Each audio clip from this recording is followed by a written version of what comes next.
Why do we find pleasure in setting our taste buds on fire? From the thrill of spicy foods to the allure of the F-boy, we're diving deep into the psychology behind our choices. Let's flirt with the line between pleasure and pain. Grab some milk and let's get spicy. Welcome to Fork and Feelings, where food isn't a meal, it's a metaphor.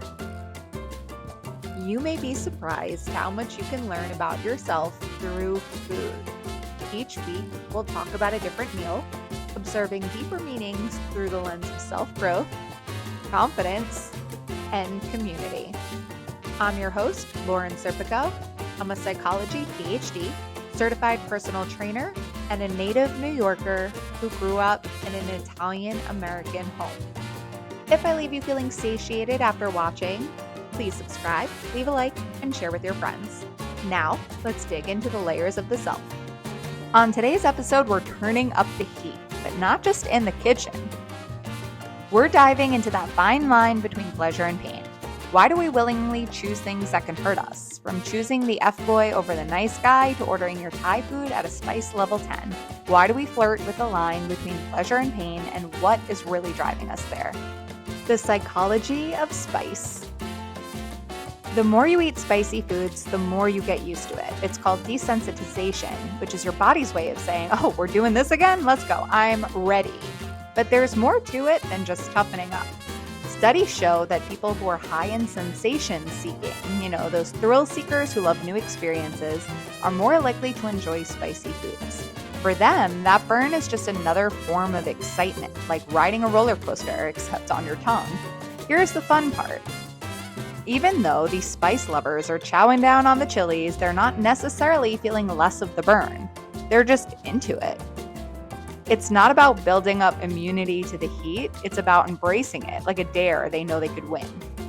But if you're more on the avoid pain at all costs side of the spectrum, aka sensitivity to punishment, don't worry.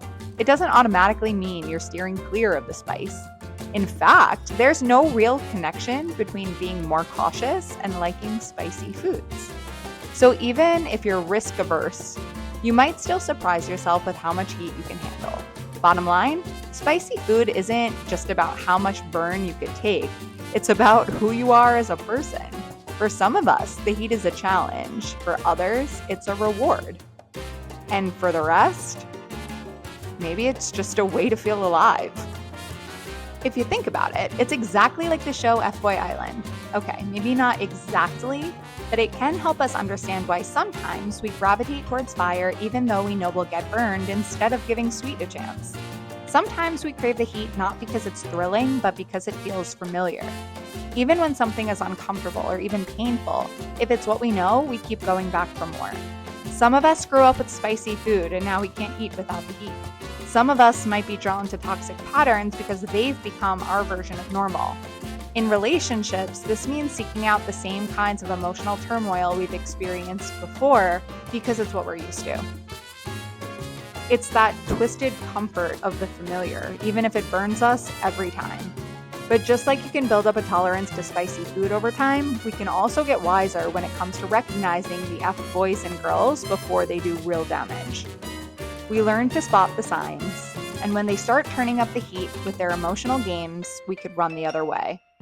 So whether it's with a bottle of hot sauce or a toxic relationship, it's about knowing your limits and deciding what's really worth the burn.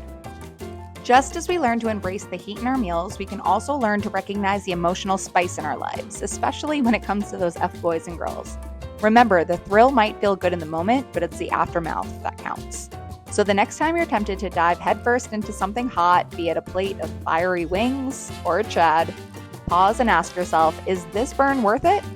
If you want to nerd out on the science behind why we love the burn, I included links in the description for all the spicy details. Thank you for allowing me to feed your soul. If you'd like to indulge in one of my favorite spicy shrimp recipes, it's available to my Fork and Friends over on Patreon. Stay tuned for a sneak peek of what's on the menu next week on Fork and Feelings. Join me for a special Halloween edition. What does your favorite Halloween candy say about you? Join me on Sunday, October 27th as we dive into the delicious psychology behind your favorite treats.